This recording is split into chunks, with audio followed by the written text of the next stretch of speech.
LeBron's offseason in complete silence and nobody knew. Drama at UNC that has nothing to do with Jordan Hudson.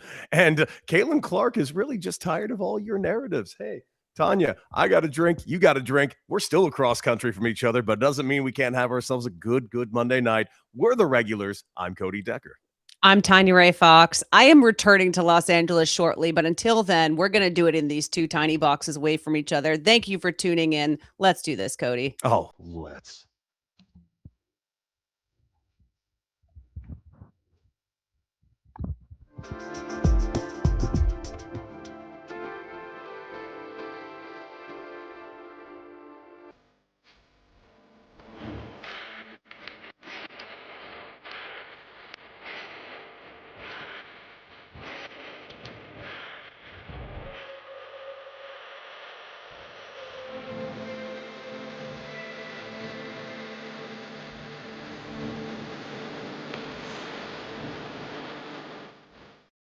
Oh, Tanya Ray. What a time to be alive. By the way, everybody like, share, and subscribe to the regulars, of course, wherever you get your favorite podcasts. Of course, thank you for joining us live right now on YouTube and also on Tanya Ray Fox's Instagram. And if, by the way, just so we're all clear, if you don't see us both in widescreen, delete out of the thing and click back in and it'll go to the widescreen. Hey, you're welcome. If you comment, it may kind of do the thing again. Pop back out, pop back in. If you're just trying to, get in the mix, you'll be able to hear us. You'll be able to interact. That's okay. You might just see our shoulders. And I think we have great shoulders. Really great shoulders. You know what I mean? Cody, I spent another day on a boat today. What the fuck is going on with you? What have you become yacht girl all of a sudden? You become this bougie bitch that I've never known you to be. You're taking photos. First, remember, we had like Kneegate like 2 months ago. You were over section. You're doing it right fucking now. Yeah. And now you're posting your knees all over social media from a boat. Suggestive much? Yes, exactly. I'm on my mom's pontoon boat, part of boat, sits 11. Your mom has a pontoon boat? She does indeed, and we take it out on the lake. Why am I pretending that's fucking weird? Of course she does. Yeah. She's big boat girl. She's the driver. She's the captain. And we're out on it as often as possible. And today was Andrea's birthday, so everybody say happy birthday to my mom in the chat.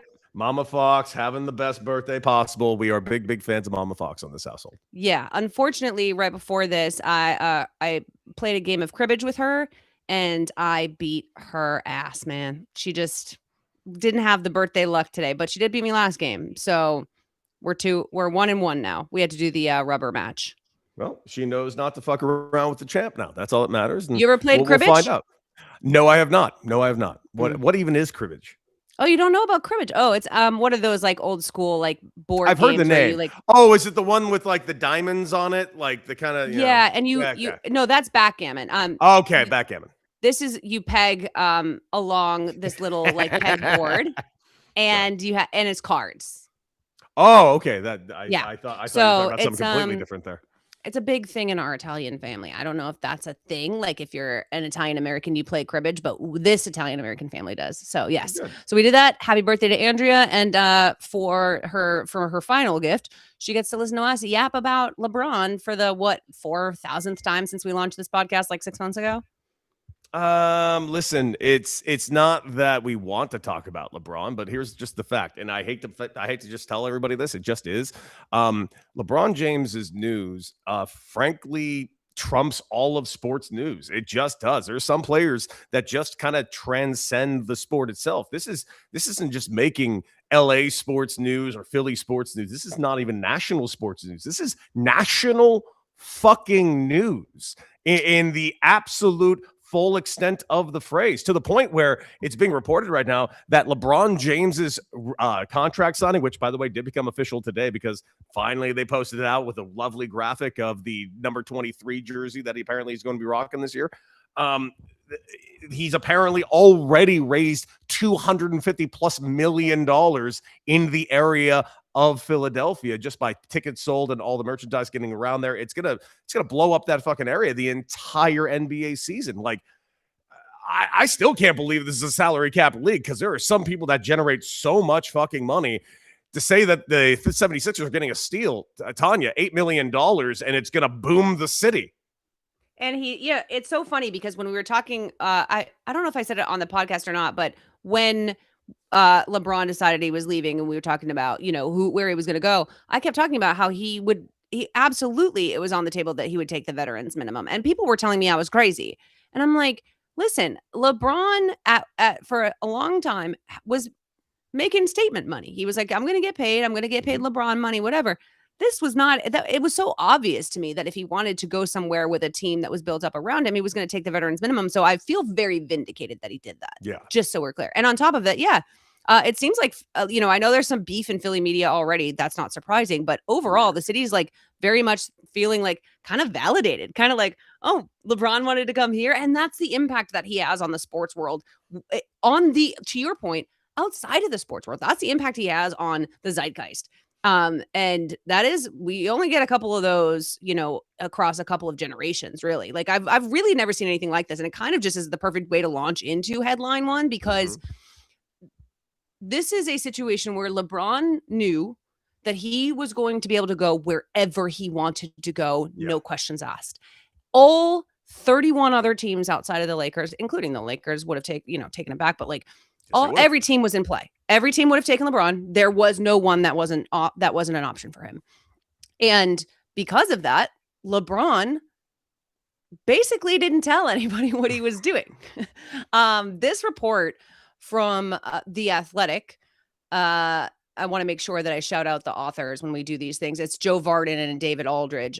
Inside LeBron's Philadelphia decision, the 76ers did not know LeBron was choosing them. And the team believes that the Jaylen Brown trade kind of immediately changed the game for them. But I want to read you a little bit of this because there's this idea that he was stringing people along for a specific reason, trying to get teams to do certain things. And the reality is nobody knew, and the 76ers didn't know, and they really didn't make a strong push for him. They knew that getting Jaylen Brown would give them a much better chance. They felt like they were long shots before. They were much better off once they got Jaylen Brown. But for the entirety of James' free agency, which lasted 25 days, The Athletic spoke to dozens of sources across the NBA, to the business associates closest to James, to executives who run the teams angling for his services, to those teams' coaches, executives who were not in the running, rival agents. And one thing after every conversation was clear: no one knew what LeBron was going to do up until Friday. They may have thought they knew from time to time, but it played out as a mystery. And within the last week, two sources close to James said he instructed his tight circle of advisors that when he made a decision, he would inform Paul to call the team he picked and tell them the good news. Paul informed the Sixers of his choice, that James was basically going to be paid veterans minimum salary, regardless of where he played, and that there was no negotiation to be had late Friday morning, shortly before the post. So that was it. Like, hey, we're going to come to you. I'm going to take the minimum. There's no negotiations here, and we're announcing it in a half an hour. That's basically what happened. The GM said we didn't sell him hard. At one point, the only overt thing that they really did was Bob Myers, president of sports for Harris Blitzer Sports and Entertainment, the parent company that oversees all of the Harris sports teams, had said that, there was kind of these comments that were made. But other than that, he said, if James was here, I'd say, I honestly believe this is your best chance to win. Yeah. That was it. So I find this fascinating. I know you do too, that this entire thing was cloaked in the actual secrecy that it seemed like to us as people on the outside. Yeah.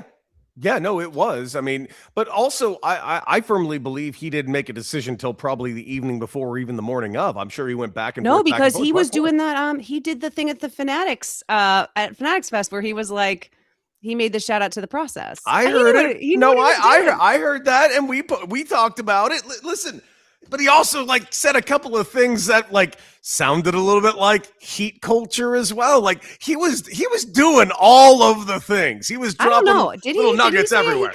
No, he said, I'm going to a place, and he very specifically was like, going to a place that has very much a winning culture. And everyone's like, he said winning culture, and he's talking. It almost sounds like he's trying to reference heat culture. So we were picking at a lot of things. Now, I definitely heard the process thing too. Make Yeah. no mistake. I heard The it process, too. the process was I heard it. I heard it too. But man, like, I think he was, listen, you got to give LeBron James credit. I think he was playing everybody like a fucking drum, and we were drumming away with him. And how can you, the guy is doing this fantastically. And also, come on, man. I love the choice. I really do. For all the reasons we talked about on Friday. I legitimately love the choice. I love the choice as an intrigue situation. I love it all of a sudden. It kind of makes the East into like overnight must-watch television in every possible way. I cannot wait to watch LeBron James versus Cleveland. I cannot wait to watch LeBron James versus Miami. I cannot wait to watch LeBron James versus the Knicks. I can't wait to see Jaylen Brown and LeBron James against the Celtics. Like,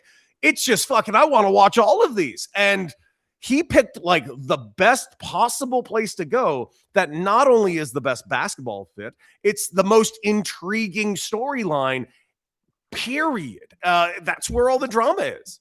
You know, I'm glad you brought up all of the matchups that will happen in the East specifically, because a lot of people have obviously they've tried to say, oh, well, he wanted to get out of the West with Oklahoma. But the and East San is Antonio. nasty right now. Also, all of a he's sudden. been playing in the West. Everybody relax. Like the East was much better than people gave them credit for this year. That keeps happening, right? Mhm. And also, you know, someone had brought up in my comments on something else that I talked about with LeBron. They'd been like, I think I'll just push back and say I think the most interesting choice, because you and I had said this is the most interesting kind of like, you know, this is the most interesting, exciting choice he could have made. And they said, I think he could have picked the Timberwolves and that would have been more interesting to me. And I was like, listen, everybody on the planet knows I wanted him to go to the Timberwolves. You actually were on board with that idea. Like even not wanting him in the West, right? Like it's just like, wow, that would be a really great fit. Let's be honest though, what you just brought up is the reason why it's so much more interesting for him to be in the East. The Cavs, the Heat, reigniting the battles that he had with the Celtics, with the Cavs and the Heat, being up against the Knicks, going into Madison Square Garden, having them come to Philly. You are absolutely right. That is so much more interesting. Would I have loved to see him with Ant? Of course, absolutely. But come on, this is exactly it's just so fucking wild. It's just wild. And you know, to bring it back to the Athletic article, I think that like the thing that really strikes me about this entire conversation is, and I've never actually talked to you about how you feel about what LeBron did for the player empowerment thing, but you know, at some point there needs to be a retrospective really on how LeBron changed the way that NBA free agency and player trades and all that stuff really works through the way he approached his moving around, right? The player empowerment thing became a real, almost like NBA dog whistle, right? It was like this almost like weird thing that Adam Silver was forced to embrace, but you know, fans were kind of mixed on. And you and I always say you got to root for the millionaires over the billionaires. Now, LeBron has become a billionaire, but when he was doing this, he was not one. And this era of players being like, if you're going to treat this like a business, then so am I, is really, really LeBron coded. And to see him play this game all the way till the end, I will determine my own fate on my own time in my own way, really rubs people the wrong way. But I think it's one of the most important parts of his legacy as one of the greatest basketball players of all time. I would agree with that. However, as much as I want to say that he helps the player, he's one of one that can really do this. Not a lot of people can do No, not this. Not this specifically. I'm talking about like, let's go back to the original decision, right? Yes. And what he ushered in was a whole wave of players being like, oh, hold on. You're absolutely we can right. decide to take our fate into our own hands. We can actually stop playing the like, we have to be loyal to fans, but owners don't have to be loyal to us game. Yeah, but he also we don't have to play the game where a player is stuck in a place like Cleveland without the pieces around him, wasting away rather than being able to win a ring. We don't have to do the thing where people are comparing me to Kobe, who got to play with Shaq, while my best teammate is Zydrunas Ilgauskas. I can go to fucking Miami. That shit didn't happen before. Then all of a sudden, Kevin Durant's doing it. Yep. Kyrie is doing it. This is 100% true. You know, and so that's more what I mean. Then like there's there might never be a player again who can do what LeBron just did. I really don't. I mean, that's insane.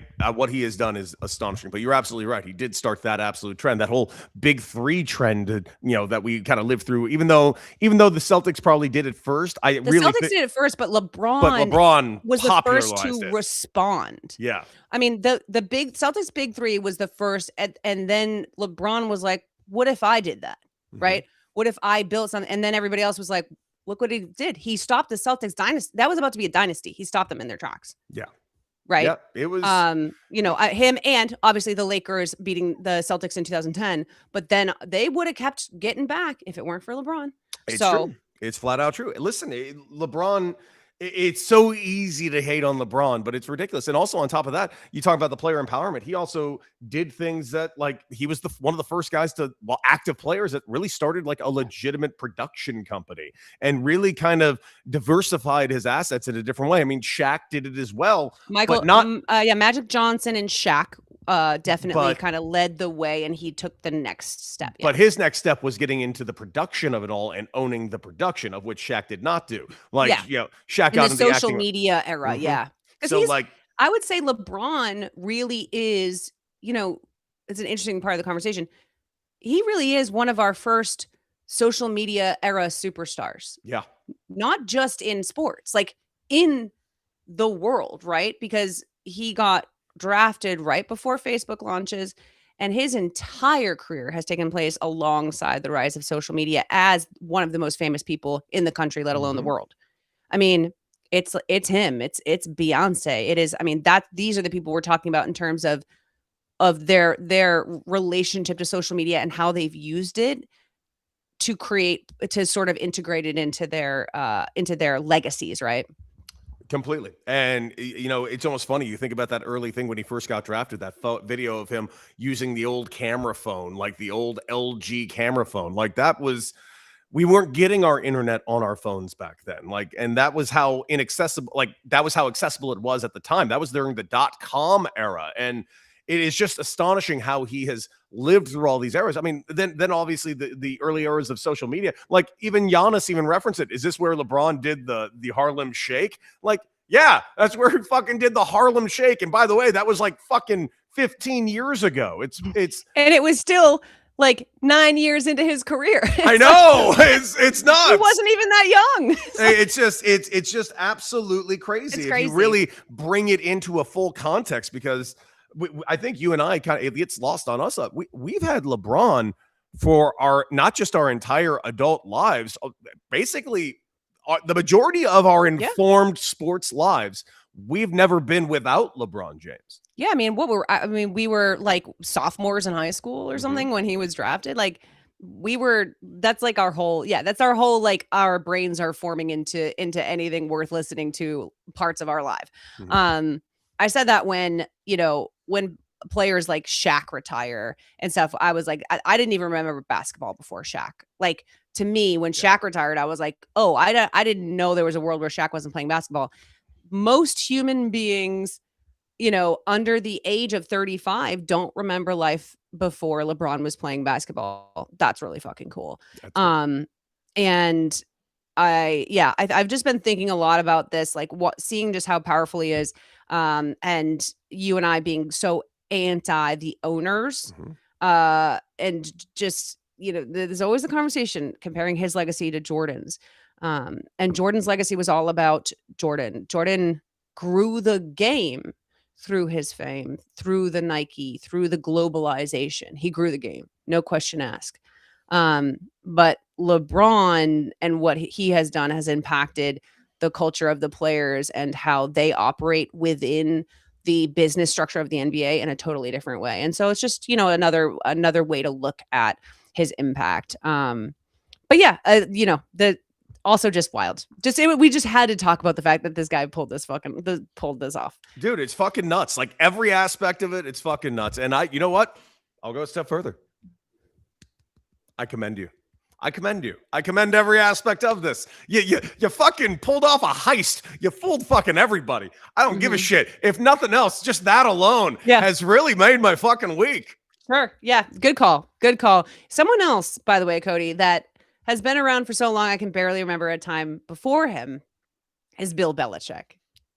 And one thing that Bill Belichick has been doing that entire time, Cody, as we enter into headline cheating, is some shady shit. One thing about Belichick, he's going to be doing some shady shit. Okay, allegedly cheating, allegedly, and sometimes it's gonna be him taking the fall. Sometimes it's gonna be somebody else.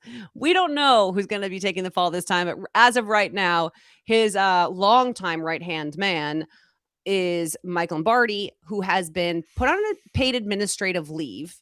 And that was reported by Pete Thamel of ESPN, who said that the move stems from a human resources complaint filed by a former UNC front office employee. And Thamel said that there's a pending investigation which led to the administrative leave. And on top of that, Pablo Torre reported that the College Sports Commission is investigating the Tar Heels football program. They enforce rules regarding institutional revenue sharing, third-party NIL deals, and roster limits. So it's unclear if there's any connection between these two things. Seems weird that they both happened at the same time if they're not connected. But Mike Lombardi is Michael Lombardi is inextricably linked to Bill Belichick. Sure there is like what? Sure is. Yes, yeah. So like, there's no. This is one of those things where it's like, you're not doing anything with the program that Bill Belichick's not co-signing. If you're Michael Lombardi, that's why he has you there. Now, no mention of Jordan. No, but I'm always leaving it open that Jordan has been pulling the strings. Will somehow be involved. We'll find out. But Cody, I mean, if you were a betting man, I mean, what are we? Are we heading into year 3 of this experiment? We've already got UNC getting investigated. I mean, pure, just like nostalgia at this point. Is the world right if Bill Belichick's program isn't being investigated for something? You know what? It's actually making me think even bigger here. Like UNC, what's going on at UNC? And think about their hires as of late. Not just him, also on the basketball side. Yeah. I'm just like, you know, you with the absolute dipshittery and clown show that's been taking place on the football side ever since Bill Belichick got there and Jordan has gotten there.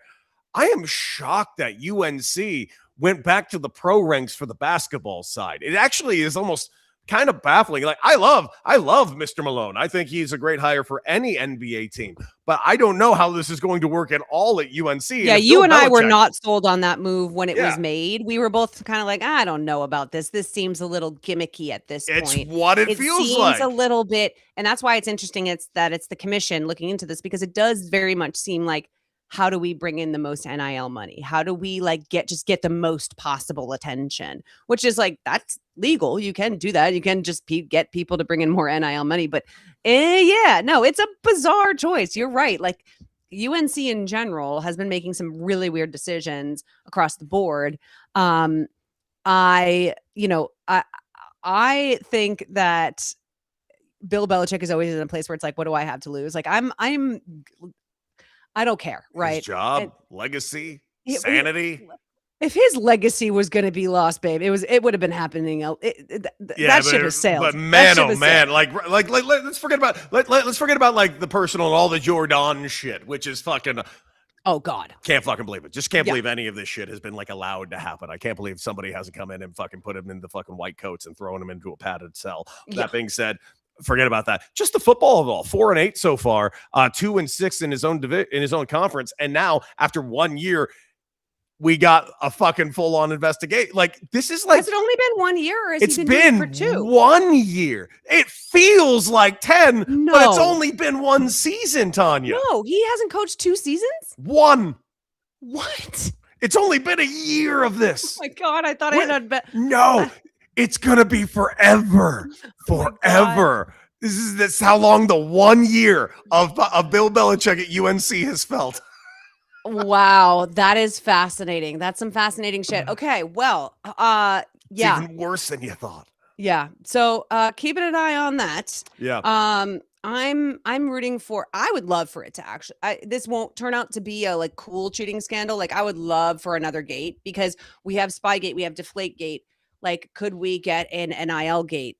I'm sure someone will come up with a better name, but like, I would like a real full gate I don't want it to be a dud. At this point, let's get full gate mode with Belichick, because that's going to give you and I, we're going to have the sauce. And then, somehow at some point, Jordan's going to fuck up in some way that's going to be so ridiculously egregious that we're going to be feeding our black souls off the morsels of it for like a fucking decade. Long after Belichick's dead, we're going to be fucking making a meal out of it, I'm sure. Thank God. All right. From your lips to God's ears, as they say. Oh my God. I'm excited to ask you about this. Finally, we get back to interesting baseball talk. We've had a couple of conversations around baseball in terms of the actual business of it, but this is just kind of ball. This is talking ball baseball. Let's go ball. As the MLB trade deadline approaches, people want to know where Tarik Skubal is going to land. We're talking about the two-time. He's the reigning Cy Young winner, but he's also a two-time Cy Young winner. And they have until August 3rd, the Tigers too. I always call them the Lions. The Tigers until August 3rd at 6 p.m. to decide whether they're going to trade him and where to. I'm going to go through the dilemma and some of the rumors, and then I really want to hear your thoughts on this, because I cannot make heads or tails of what should be done in this scenario. So obviously, Detroit has rallied back into wild card race. They actually are potentially able to make the playoffs. Yeah. The Skubal is a free agent at the end of the season. The reality is they're going to get nothing for him if they don't trade him now. They also won't have him if they did think that they could make a real playoff push. Rivals note that Detroit is mulling the possibility of a deal, but will only pull the trigger for an astronomical return, which I think that they'll get. Player preference, Skubal explicitly stated that he prefers to stay in Detroit and finish out the season with the Tigers. Okay. The top suitors as of right now are the Tampa Bay Rays. The Rays are heavily linked to Skubal. The Los Angeles Dodgers, though long considered the most logical destination due to their deep farm system. Recent reports indicate the Dodgers are not currently moving toward a blockbuster deal for Skubal. They appear content to lean on their returning injured stars. And then other contenders sort of peripherally are the Yankees, Orioles, Braves, Phillies, and Brewers. That's they're still keeping tabs on him at this point. So first question for you, Cody, is I know what you said about this maybe about a month and a half ago, 2 months ago when we talked about this, but I want to follow up. Do you think that the Tigers should trade him? Yes. Yes, they do. Period. Stop. I think they do. They're not real World Series contenders. If you thought they were real World Series contenders, would you say that they should trade him? No, I would say go for it. I would honest to God say go for it. I really thought they were World Series contenders. Okay. Now, here's the thing. The AL is not amazing this year. It just is not. There's like 3 teams and then there's everybody else. And let's be real clear what I mean by everybody else. Right now, the Cleveland Guardians are holding on to that 3rd spot in the wild card. They are 1 game over 500. So, yeah, you can make the argument if you sneak in, you got a shot at the wild card or go into the World Series as much as any of these other teams. But I firmly just do not believe in this team at all. I don't think their bullpen is strong enough to get them through October. Their starting staff has more than shown that they're not able to do it. And it's just unfortunate because I would love to see a winner in Detroit, but at the end of the day, I just don't see it happening. The Tampa Bay Rays are far and away so much better than them. The Chicago White Sox are still having themselves a pretty good season. There seems to be a very good vibe going on in the south side of Chicago. Frankly, it's because of the Pope. It's got to be because of the Pope. And also on top of that, the New York Yankees, they've been still winning despite the fact they've been without Aaron Judge, and now they're without Cody Bellinger and, Giancarlo Stanton like this entire season. So like it's been an interesting there. Now the Boston Red Sox have been going on an insane clip, as you've been very much celebrating as of late.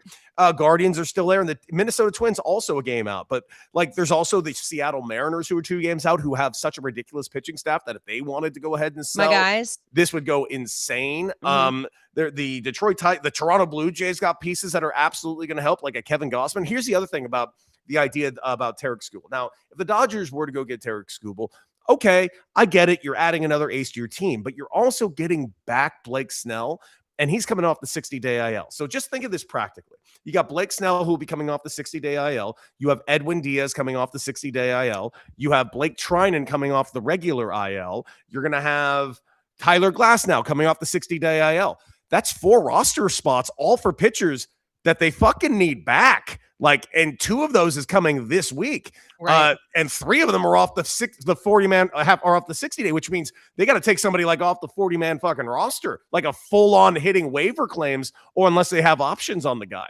So for me, it doesn't make much sense bringing Tarik Skubal in that you're going to have to take somebody else off the roster as well. So unless you're going to make a trade for the guys that are on your current roster, I don't really see that happening. Also, it makes your pitching staff going into October really left-handed. I really think lately Roki Sasaki's been doing a really good job right-handed side to really kind of pick up the pace for Shohei Ohtani. And I also firmly believe Shohei Ohtani will be back on the mound by October. So I don't think the Dodgers should go after him at all. For me, if it's me, the Tampa Bay Rays absolutely should go after him and empty anything they can to get their hands on him.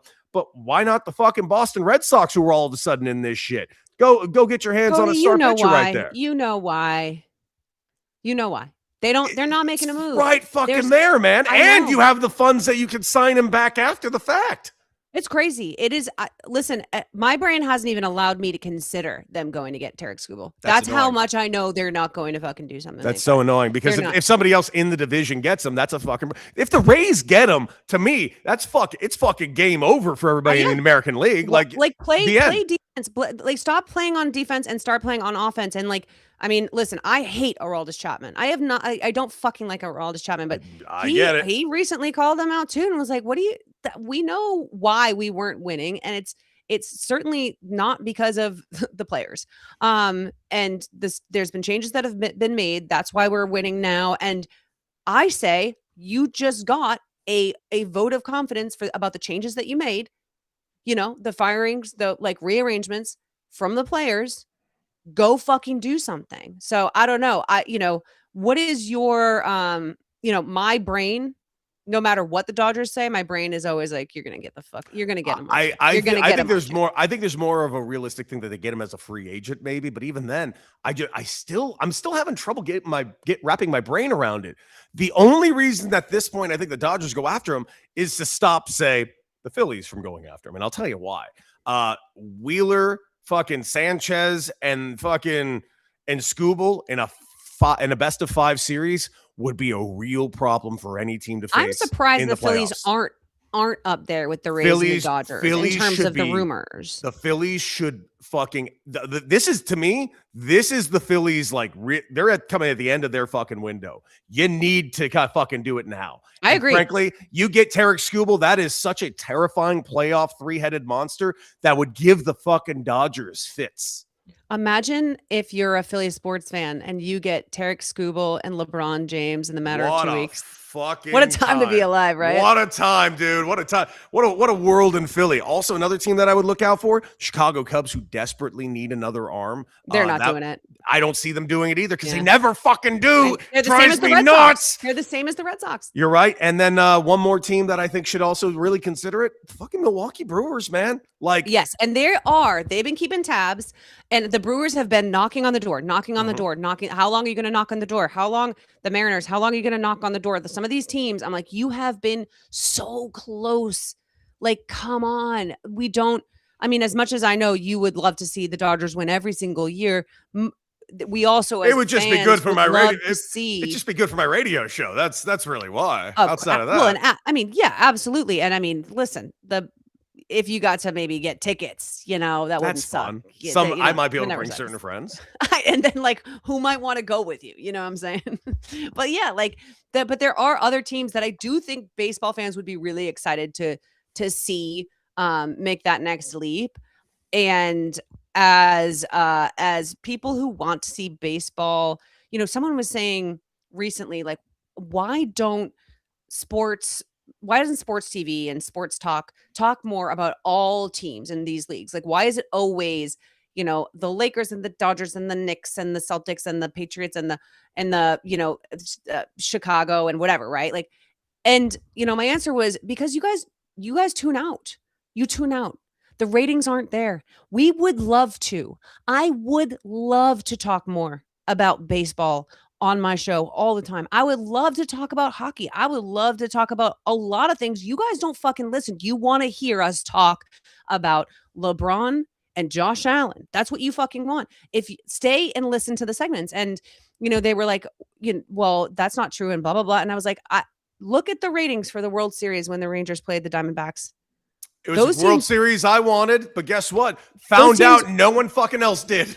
And those teams were so fucking fun. So fun. So it was some of the best baseball that we've seen in the World Series. Those teams were fun. It was cool. Leading into it, that playoffs was really cool. You guys didn't want to watch because it wasn't the Dodgers and the Yankees and the Mets. I don't know what to tell you. And so for me, I see a few of these teams as being able to help that fatigue out a little bit while still keeping ratings. Chicago White Sox, they help. That helps. People want to watch the White Sox. That's a good one. Seattle, underratedly, is the kind of team that people would tune in for, I think. Like, we could boost it up a little bit. You get, hey, maybe you get a Yankees and another one of these teams, or you get a Dodgers and another one of these teams. But anyway, that's neither here nor there. I don't want, it's not that I am rooting against the Dodgers. Yeah. I just would love for a team to really go out there and make the move that needs to be made for a player like that. Like, I mean, he's, in your opinion, I mean, he's got to be one of the most sure thing dudes at a deadline we've seen in a minute. To me, this isn't even a question. Yeah. Like, this guy takes He's a your sure contending team. It's like it's not a guaranteed win, but it is as fucking close as you're going to get once a week. He's a guaranteed chance to make you compete, to actually give you a chance to really win. He will do his job. Like, yeah. He's going to make your team better, no questions asked. Dude, there's a lot of names that might be available. Keep in mind, the Blue Jays, if they say put out Kevin Gossman, that's a guy that's going to help somebody win. If the Giants trade Robbie Ray, that's going to be a big one. That's a fucking Cy Young Award winner right there. I'm a big Robbie Ray guy because he was on the Diamondbacks. He was on the Diamondbacks. It could be, if they trade Luis Ariz, why the fuck is no one talking about Luis Ariz? The guy's hitting like 340 in today's baseball. Like there's so many names that are out there going to help fucking teams win. And it's going to be a hell of a year. By the way, question, totally off topic, but still on baseball. I'm listening. Nolan Arenado got a bunch of like, sort of career accumulative stats. So I'm talking to somebody the other day. He's got like 10 Gold Gloves, I think, right? Does that sound right? Yeah, it's crazy. Bats career 285. I said to somebody, I was like, I think he could have 25 Gold Gloves, and they will not put him in the fucking Hall of Fame unless he can get closer to 300 career batting average. He told me I was crazy. I don't think you're crazy, but continue. I looked it up. This was after I said this. I looked it up. It is almost impossible to get into the Baseball Hall of Fame, no matter how good of a fielder you were, no matter how good you were, unless you're a pitcher, of course, that's a different thing, unless you batted 300 or higher. I'll tell you this. If he's got over 2,000 career hits. Doesn't matter, Cody. He's got over 1,200 RBIs. Doesn't matter. If he hits... Possibly if he gets over 400 home runs, I think he's going to get it in. Cody, he would be, what I'll say is, if that's the case, he would be an anomaly. Isn't that crazy? It is crazy. I'm not saying it should be like that, but there are guys with that kind of, like, it's essentially he's an anomaly because most of the time guys with his accolades have hit at least like 290, 295. At least they're usually over 300. He's such an anomaly in that way. He's just like not the kind of hitter, but he hits for power. He can hit for power. And he's got an unbelievable glove. Yeah. So just wanted to throw that out there. Something to track as a baseball stat nerd myself. Something to track. And I wanted you to have that in your. I appreciate it. I'm looking it up right now. I just wanted to see all the players who have a lower batting average than him that are in the Hall of Fame. And the list is not long. It's a very, very short list. You're not wrong. So there are 4. Roy Campanella was a 276 hitter, but he was an 8-time All-Star and a 3-time MVP, and his career was cut short by that car accident. Right. Harmon Killebrew was a first baseman, but he hit nearly 600 home runs, which over 500 home runs is a guarantee in. Rabbit Marinville. I have no idea what the motherfucker Yeah, now is. are we getting into the 1900s? This is 1914 Braves player.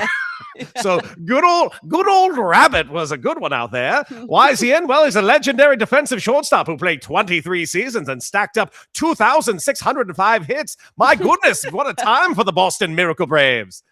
And Ray Schalk, who regarded as one of the greatest defensive catchers in baseball history. Schalk revolutionized how position was played in the dead ball era. So another guy who is on old cigarette cards, I guess. So this is what now you learned something today, because I know what's going to happen is someday down the line when you're on the radio with D-Fish or whoever, right?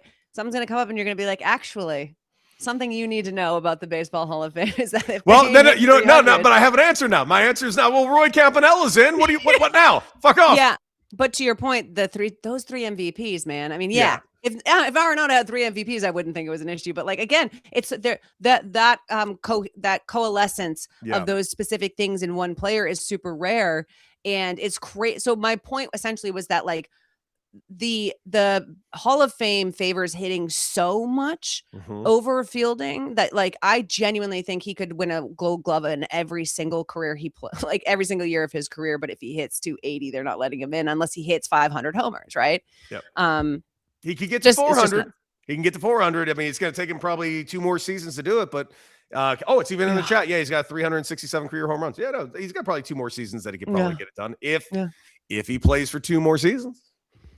So how do you like that? Sometimes I can talk about baseball with you, Cody. Hey, listen, I love the opportunity to talk a little bit about baseball. I just, shooting the shit on a couple of players. I just like remembering. I love remembering that you played baseball. You know what I mean? I posted a photo of me playing baseball the other day, and I think it tripped you out like a motherfucker. I'm actually a little upset because that blue thing, I'm having so much trouble with editing photos and shit and putting things on Instagram lately.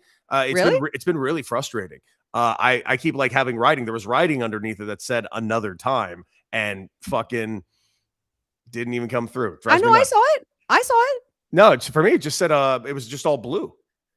No, I saw the little, like, you put like a little caption on it.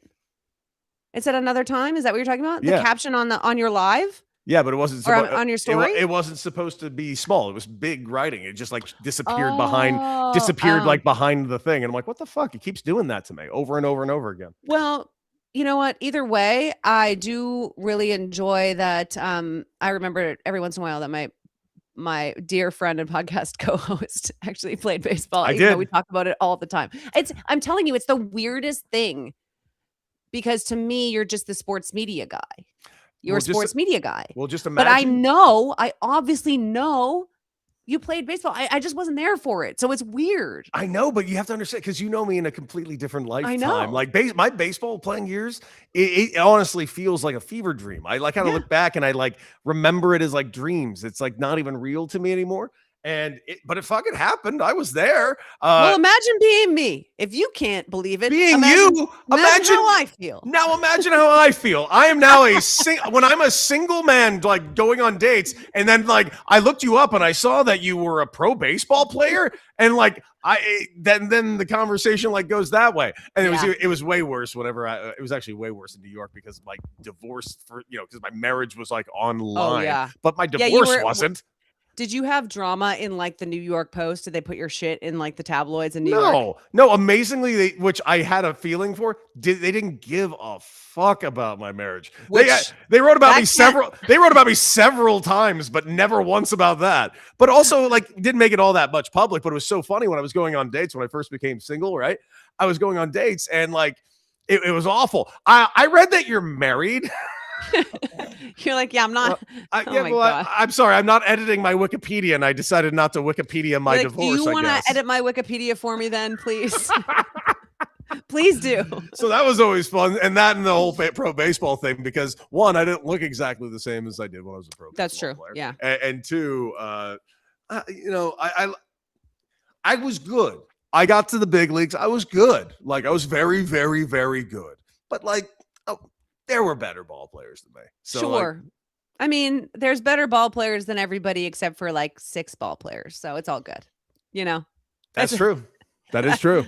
I played against those 6. Exactly. They're fucking good. They're really good. It's like I wasn't even playing the same sport. Exactly. So listen, and you're much better at baseball than I am. That is true. That is true. But then again, I've never seen you play. So, well, you don't want to. No, probably not. But hey, that has been a phenomenal headlines. Let's get it over to a little bit of Media Corner. Because listen, Media Corner number one is dying to weird. Talk to you about this. This is so weird. Since I got this notification the other day, I was like, I need to talk to Cody. So as everybody knows by now, hopefully, Kyle Shanahan, head coach of the 49ers, was in a terrifying car accident a little over 2 weeks ago. Was it? Yeah, it was sometime in July. And he suffered a lot of intense injuries, has 40 stitches in his face, broken hands, broken rib, massive concussion, a bunch. He's lucky to be alive kind of car accident. Mm-hmm. That is bad enough. The whole thing is that it was reported the other day after it had happened weeks ago. Yep. Now, immediately that I clocked that as incredibly odd. This is one of the most famous people in the NFL, player or coach. Kyle Shanahan is an incredibly famous person in the NFL. Nepo baby, the whole deal. We've known about Kyle Shanahan forever. Has coached in several Super Bowls. Then Chris Sims gets on his, whatever platform he was saying it on, and says the whole, he reveals that he's known he was on PFT Live. He reveals he's known the entire time, essentially, about this, and that he, because they've been friends since back in the day. He said, knowing what he knew, Sims said he found himself checking the news daily, half expecting the story to break each time it didn't. I was sitting there every day it happened going, is the news going to break today? Is the news going to break today? Is the news going to break today? I certainly looked at my wife in a few times in the last 12 to 13 days, and we looked at each other and said, it's still pretty amazing it hasn't come out.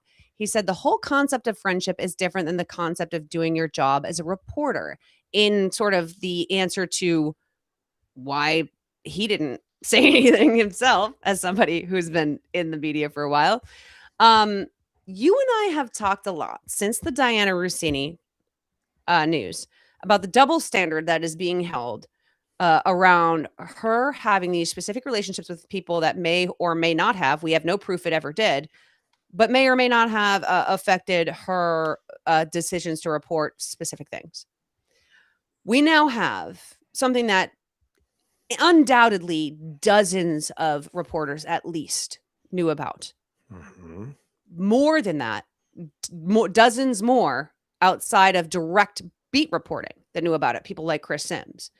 All the people that are friends with Kyle Shanahan that may or may not have told a reporter. Nothing, Cody. Nothing came out for 2 weeks about one of the most famous, successful head coaches in the NFL nearly dying in a car accident. What do you think about that? I think that it's really interesting that all of the reports from ESPN and Schefter and everyone all came out. Oh, and the team statement all came out within, 1 minute of each other. That seems very problematic, because we actually have discussed this multiple times about how all the coordinated efforts to get out statements. Where are the sports journalists is my question. Where is the because I keep telling you, I think sports journalism in sports is completely dead. I think this is just fucking proof, because the journalists that reported on it had a very lovely calculated effort through the NFL and ESPN and the 49ers. 12 days after the fucking incident? And by the way, I'm not even mad at Chris Sims, because I don't really look at Chris Sims as a quote unquote reporter. That being said, the double standard about friendships in this business to this point is just fucking outrageously nauseating. You know what the worst part is? People are going to look at that statement from Sims and go oh, what a great job. That's so wonderful. Where the fuck were all of you fucking 5 months ago? What the fuck is this? And again, this has nothing to do with Chris Sims. It's just the fucking situation. Also, on top of it, the fact that it was 12 days after the now I have actual questions about this. Why was it 12 days after the fact that it was reported? Why was it a coordinated report altogether?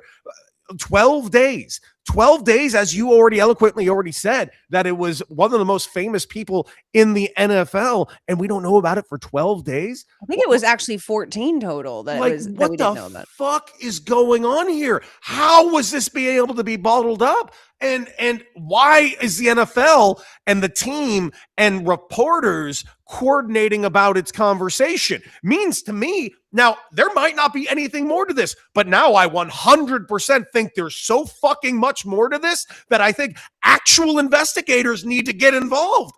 And I wouldn't have said it if you just fucking told us when it fucking happened. Like, right. You just Streisand affected this bitch. That's a perfect way to say it, because the Streisand effect has become essentially how news is now, because this is exactly what happens. Why on earth would we not? Now, every single time we talk about something like this, there's somebody in the comments, HIPAA, man, you can't just release medical information. First of all, no one's asking for that. We know Mitch McConnell's in the hospital. Okay. Why do we know that? Because that's reporting. You can report that somebody's in the hospital. That's not a HIPAA violation from a goddamn reporter, because you didn't get it from a fucking doctor. Thank you. Car accidents are public record. Mm-hmm. You can report a fucking car accident. You can report that somebody is in the ICU. You can report that somebody is being treated for something. You do not need to, if a doctor shares his personal and what he went through, that's a different story. We didn't need to know even how bad the injuries were. We just needed to know that Kyle Shanahan was in a terrible accident, which is something we hear all the time about literally everybody else who's in terrible accidents. I don't know what the fuck we knew Tony Romo got an OUI real quick, right? Mm-hmm. Like, come on now.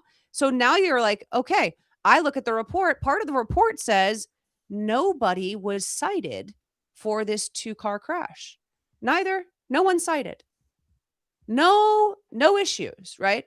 We've got a crash that nearly killed somebody. I don't even know how the other driver is. I think everybody else is okay. I didn't know no one died. At least it's not reported that, to your point, not been reported that anybody else died. I don't know. Do we know that anybody's reporting anything anymore? Because that's odd to me. Not a single citation in a car crash that bad. So 2 people accidentally just ended up in a disaster. Okay, interesting. Did anyone exchange insurance information? Sounds like we don't know shit. Right. And here we are, months and months after all of the hullabaloo around journalistic integrity. How dare you? How dare you have personal and professional relationships that may compromise potentially your ability to report completely unbiased news to the general public? And we've got, by the way, you're telling me Adam Schefter didn't know Kyle Shanahan was in a car accident? You're telling me Ian Rappaport didn't know Kyle Shanahan was in a car accident? You're telling me none of these people knew? Chris Sims knew, because it's his buddy. Nobody knew? Interesting. That's interesting. So now, you know what else I'm going to ask, Cody? Mm-hmm. I'm going to ask how people somehow know what the hell is going on with 49ers wide receivers. When there's leaks out of that building, I'm going to wonder how the fuck that's possible. How is it possible that we're getting anonymous sourcing out of San Francisco? Because as far as I can tell, you guys are so locked down, we didn't know your head coach almost died. So now I don't trust anything coming out of that fucking media at all, or that building. Nope. If something leaks out of that, if I get a anonymous source out of San Francisco from Adam Schefter, mm-hmm. We know they wanted something out there. Yeah, period, stop. Like this, to me, this was a tell. This was the final tell. Like, that's it. Adam Schefter is not a reporter. He's not an insider. He is not. The NFL owns what? How much of ESPN? Like an actual percentage of ESPN at this point, based on whatever the current TV deal is. I don't even fucking know. Like, all I know is the intermingling. When you own your own fucking news outlets, you have a problem. And this is what we're dealing with, man. And I need people to fucking understand what we're dealing with. We're not dealing with any semblance of reporting anymore. It's over. It's really bad. I want to not be cynical and say that it's not over and that there are serious journalists out there, but I don't believe it, because this is this right here. Yep. I'm really glad that you are as frustrated, confused, and suspicious of it as I am, because I felt like gaslit looking at this. So thank you. We will revisit this, I'm sure. This is not the last we're going to talk about this because there's way too much to find out here. Some actual journalist is going to fucking dig into this. It's Pablo Torre. He's our only hope. Pablo Torre is our only hope. I guess so. Fuck. At this point, I'm like, do I have to start being do I have to be an insider? Maybe this is where my lot in life is. Before we head out of Media Corner, I do want to talk about somebody that you and I have talked about before that we really respect in terms of her broadcasting and commentary is Monica McNutt, who countered Caitlin Clark's comments by calling for accountability and self-awareness. Yes. Now, before I read what she said, it should be noted that this is sort of splitting. It's splitting WNBA fans. Some people are on the side of Monica. Some people feel critical of her, and there's not a monolith of public opinion on this. So nuance, people. Nuance. Yes. During ESPN's Women's Sports Sunday show, McNutt was asked to respond to comments made by Clark to ESPN during an interview at WNBA All-Star Weekend, in which the Indiana Fever star said that narratives about her were not based in reality and that she sometimes borders on being fearful of the fervor behind the controversies that she faces in the league. She said, when I walk out of the locker room, I shouldn't be not fearful of what the conversation is going to be, but it's emotionally exhausting. It's draining. It makes your shoulders tense because people don't want to talk about the basketball. They just want to stir up something else and make it something else. McNutt argued that Clark was wrong to suggest she was scared of these fans and media narratives, given that other WNBA players have faced real threats, sometimes as a result of run-ins with Clark.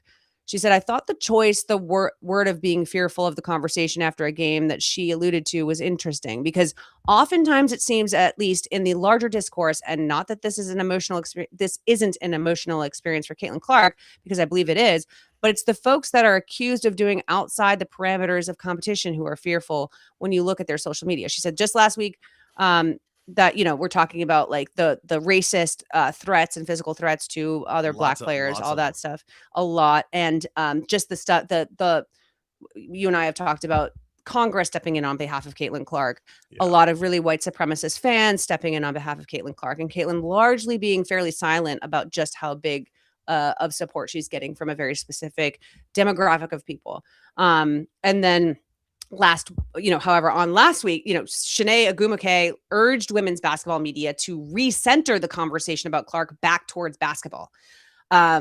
So people see that as potentially being in contrast to how McNutt spoke about it today, but she did say that prior to Caitlin Clark saying these comments at All-Star Weekend. Yes. So, as always, since I led us into the topic, I would like to know from you, Cody, kind of, as a media entity, right? I think WNBA media in general is doing a pretty good job of trying to approach nuance. We have different perspectives from different players, former players, longtime broadcasters, someone like Monica McNutt and Malika Andrews having this conversation. We're talking about real broadcasters here. And good ones, and then we're talking by the way. And I really like both of these people. Like, I don't like a lot of what's at ESPN. I like both of these two very much. I think that this is some of the most interesting media happening because unlike a lot of the other leagues, we don't have, it's not the same echo chamber you would think. I don't think that there's anybody out there who's like, not being critical of what's happening to the Black players or whatever else. But some people want it more about basketball. Some people are saying we can't ignore the outside stuff that's happening here. What Caitlin Clark is facing is not about basketball, and how she's perceiving it and how she's talking about it affects it. Where do you fall on this particular situation? Because I think that it's important that, like, because this is a more well-rounded conversation than some of the ones that we have that do exist, where it's a little bit more controversial. People are having different takes. How do you see all of this? You and I have talked about Caitlin Clark a lot. So yes. Well, one, I'd like to preface by this requires an outrageous amount of nuance to start with. But also I'd like to start with, I don't think either of these two are wrong technically. Right. And I'd also, and you might really be mad at me for this, I'd also will come to a little bit of the defense of Caitlin Clark's comments as well. Because listen, this is a 24-year-old woman who has been, I don't know what is like, listen, I can make assumptions about what she thinks and what's in her heart. And I can be very critical of how and I am. It drives me nuts. The leg contusion thing a fucking week ago was a goddamn clown show. But I also have seen endless amount of bastardizations of using her for outrageous political theater over the last couple of years, and a lot of bad actors taking everything she does with and really using it in the worst possible way. But also, I see her not trying to push back on any of it either. Could be that she's trying to distance herself. Could be that she agrees with some of it and loves to play that victim shit. Listen, I truly do not know that answer. But I do know that she has been used as a pawn by a lot of really bad actors. And for that, I can only imagine how exhausting that portion is. And the fact that she is this person who's a lightning rod of conversation, of controversy, really, no matter what she does at this point. And I will admit that is also the case. But the use of the word fearful. I hear Monica McNutt and I hear the words that she's saying because, yes, a lot of the rhetoric and a lot of the discourse around Caitlin Clark has led to actual threats to women of color specifically throughout the league. And that is something Caitlin Clark is not being a part of. Is she being a battering ram of outrageous sexism? I can only fucking imagine. Do I think she likes being used as legislation?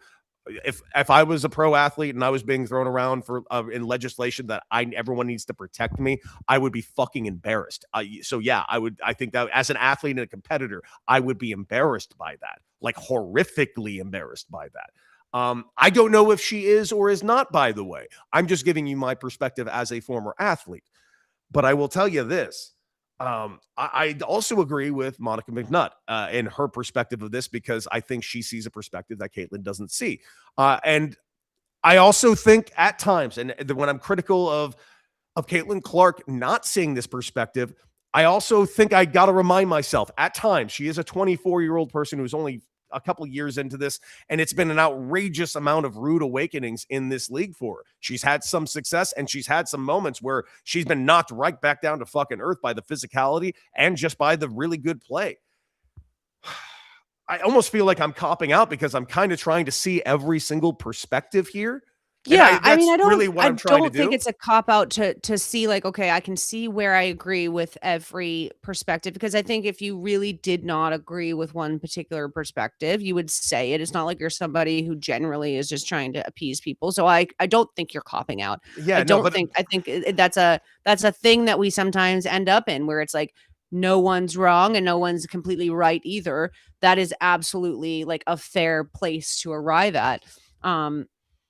You know, I understand Shanae being like, I wish we could just recenter basketball around Caitlin Clark, because I understand that part, because I understand that when we don't center basketball around Caitlin, it means we're not centering basketball around a lot of other players that's what someone like Shanae really wants. She's not like, we need to make sure everybody cares about how Caitlin's playing. What she's saying is like, if we can talk about basketball around Caitlin, we can talk about, but the thing is, Caitlin likes to talk a lot about basketball at her, whatever, where it's like, there's so much complaining, there's so much whining, there's so much flopping, there's so many turnovers, there's so much going on there that she then goes and whines and complains about, which would be fine. She would just be like a whiny sort of turnover machine.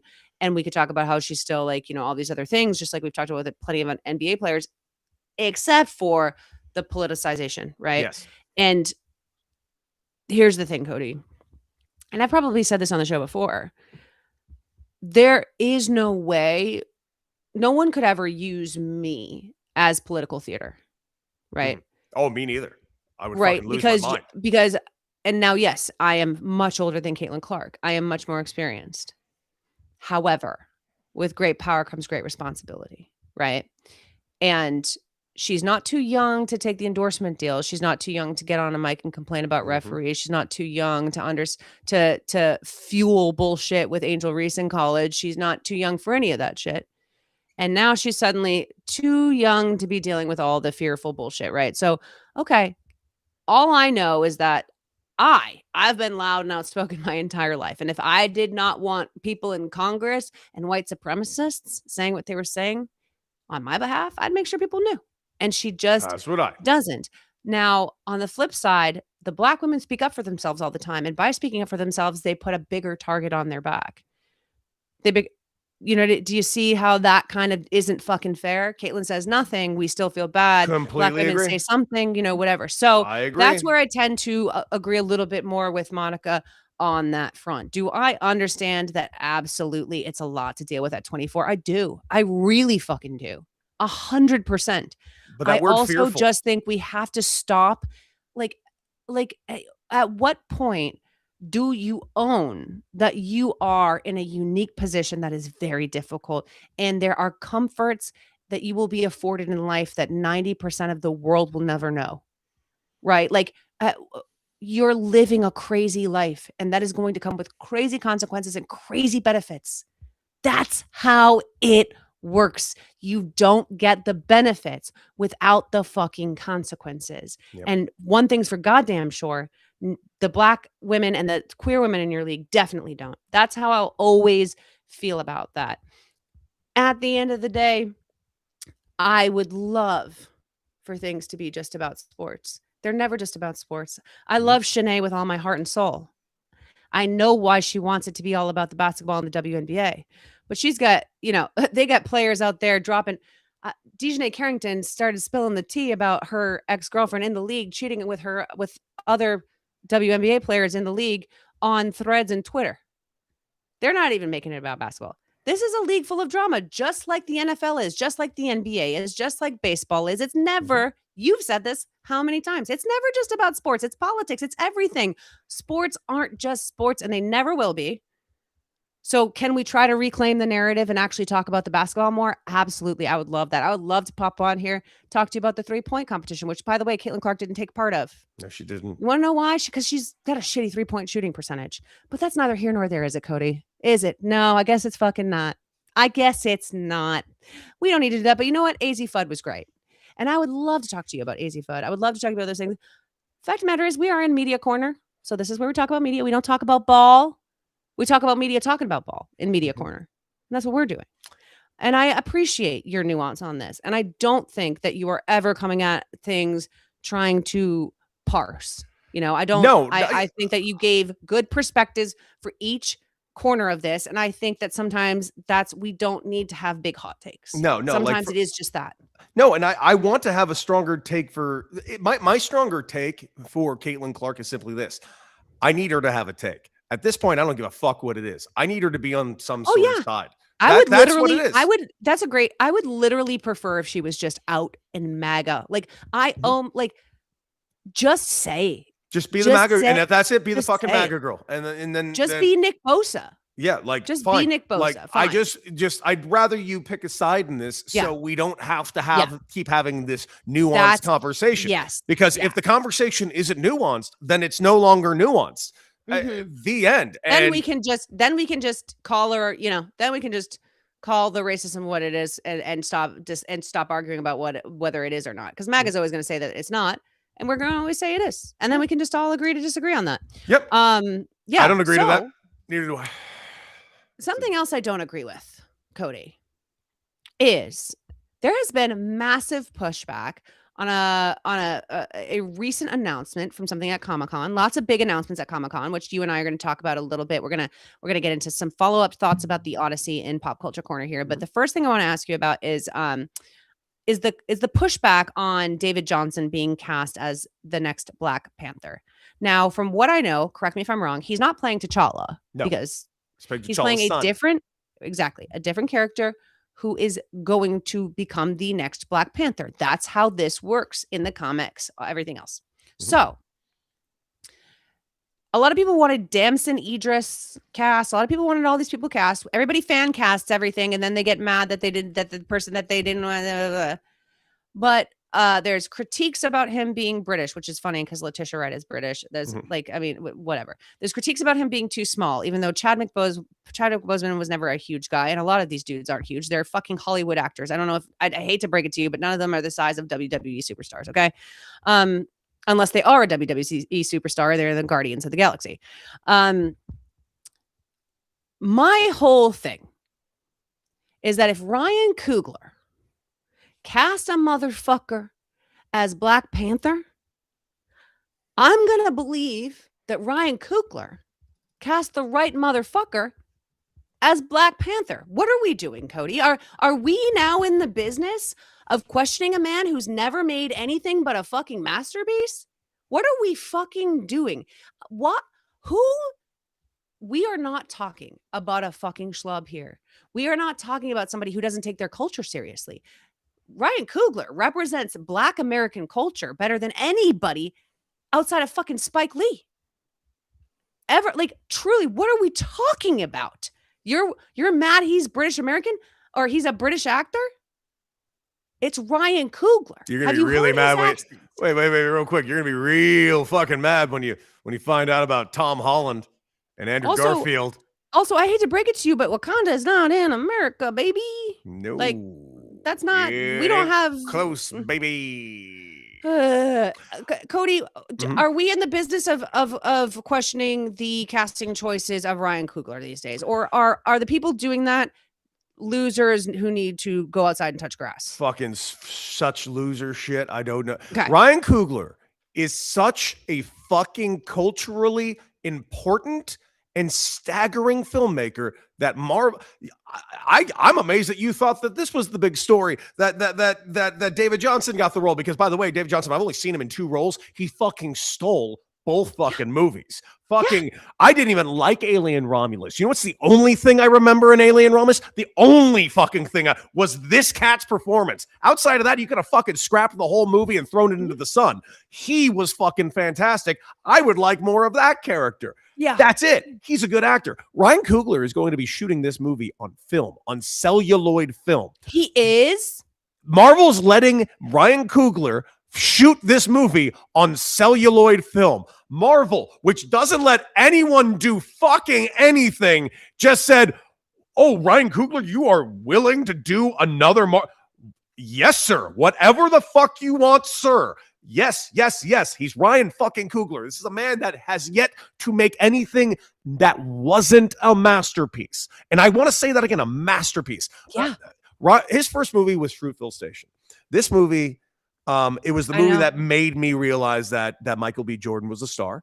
It was such I'll never watch it again because it's just such a fucking hard watch, but it's a fucking perfect movie. Creed.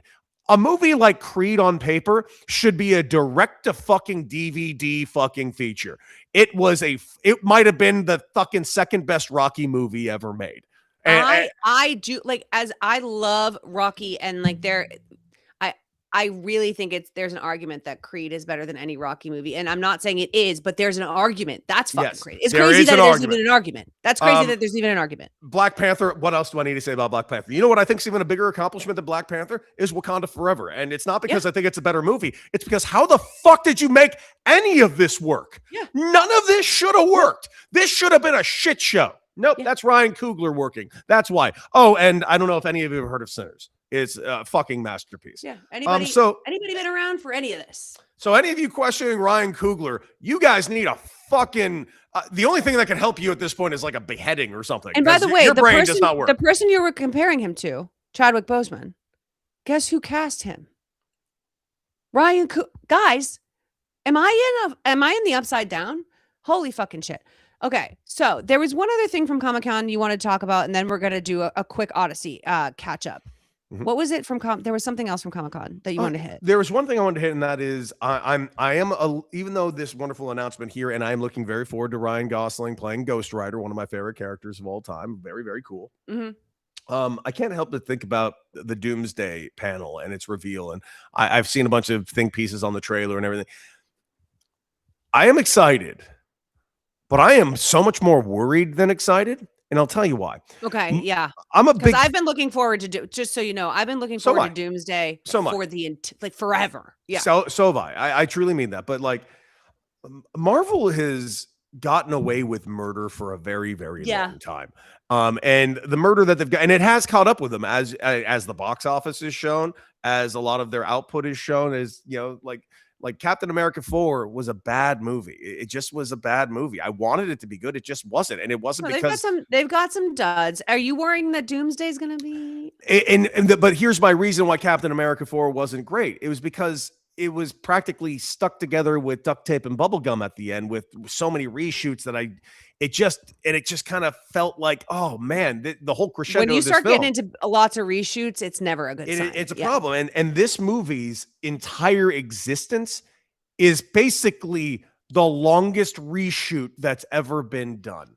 This movie is constantly being redone. They even said as much so, like, the movie will be done when Marvel officially takes it out of our hands at distribution, to which I'm like, there is just so much work. And then also coming out of the Odyssey and seeing the trailer going, yeah, I do want to see this movie, but just like going from the Odyssey and the beautiful spectacle of the camera shots and the locations to just going back to a fucking green screen of so much digital effects, makes me go like, I don't want to see that anymore. I want to see these characters, but grounded in a real world, like how it kind of started. And we've gotten so into the fantastical that it's just I mean, especially the X-Men movies were a lot more. They were a lot more grounded in that early stuff was there, and to have all of these actors and all of these like worlds brought together and fuck it up. I mean, that's like, like it's bad. And you're right. I don't have a ton of high hopes, and I've been looking forward to it forever. I mean, I'm going to see it no matter what, but fuck. Now keep in mind, this is how the Russo brothers work. They do a lot of improvisational work, and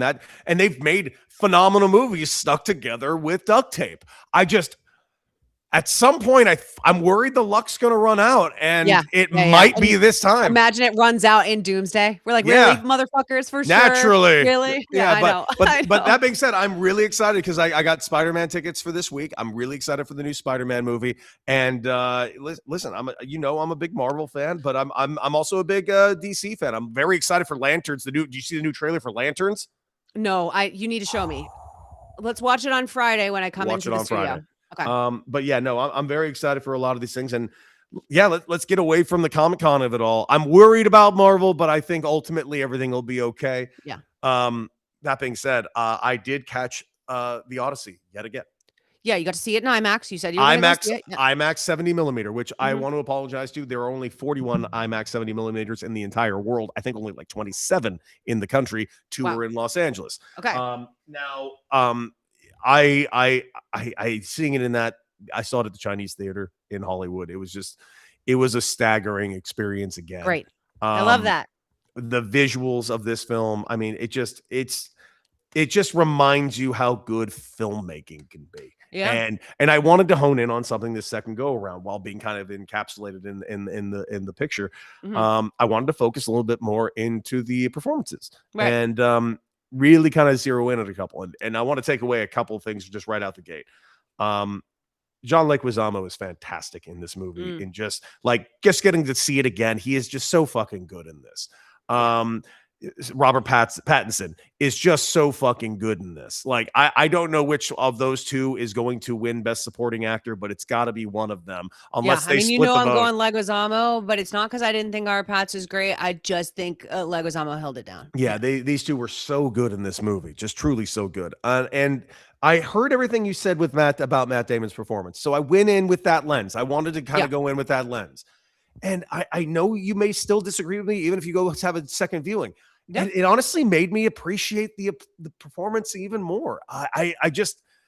There was something to this performance that really fucking worked with me a lot. A lot of it's working for a lot of people, and a lot of people are split on it. So we are kind of a perfect example of how people are sort of feeling about this.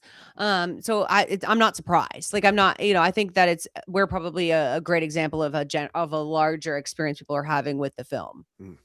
Yeah. So, but as a film, I still think it is. I really still am walking away thinking this might be his very best work. I'll tell you this. I didn't originally want to see it again. I might see it again, and I'm going to tell you why. Because I have seen a lot of discourse. I told you about some of it. People talking about just how Christopher Nolan, like real film people who are far better than you or I at breaking down films, talking about how Christopher Nolan, as good of as an auteur as he is just simply not an actor's director. That there's a very specific reason why he casts superstars in his in his roles and why he reuses actors and like very famous, very experienced actors, because he doesn't redo takes. You get 2 takes. You better fucking get it right the first time. He doesn't really care. Robert Pattinson told a story about asking for a little bit of direction and him being like, that's your job, mate. Like, whatever. He does not direct actors. Right. And that's just a weakness of his in his listen, every director has their thing. I love Christopher Nolan movies. He's not an actor's director in the way that some of these directors are. This is a well-known thing across film critics.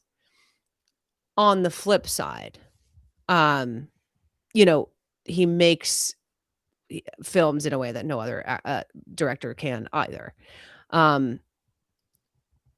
With that in mind, and with hearing the actors talk about the experience of working with Christopher Nolan and just how that process is, and then seeing Emily Wilson's she's incredibly upset with the screenplay. Who was? So Emily Wilson. Oh yeah, I read her comments today. Yeah. She really hated it, which I thought she hated it. She thinks all the nuance of all the characters was completely stripped out of the story. Yeah, and as somebody, listen, if I translated the Odyssey and someone used my translation and I didn't like it, I would be loud about it too. And so I want to take what she said and take that to heart as well, and then take my own experience with it, right?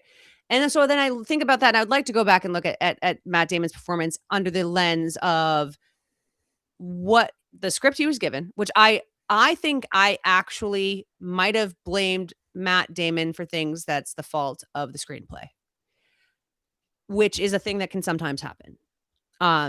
Because upon reflection, some of the plot emptiness that I was feeling in some of the spaces, that might have been a part of it. So I am going to potentially do what you did and kind of go into it with looking at some of this stuff and seeing where I land with it. Mm-hmm. Just so you know. So I'll keep you in the loop on that.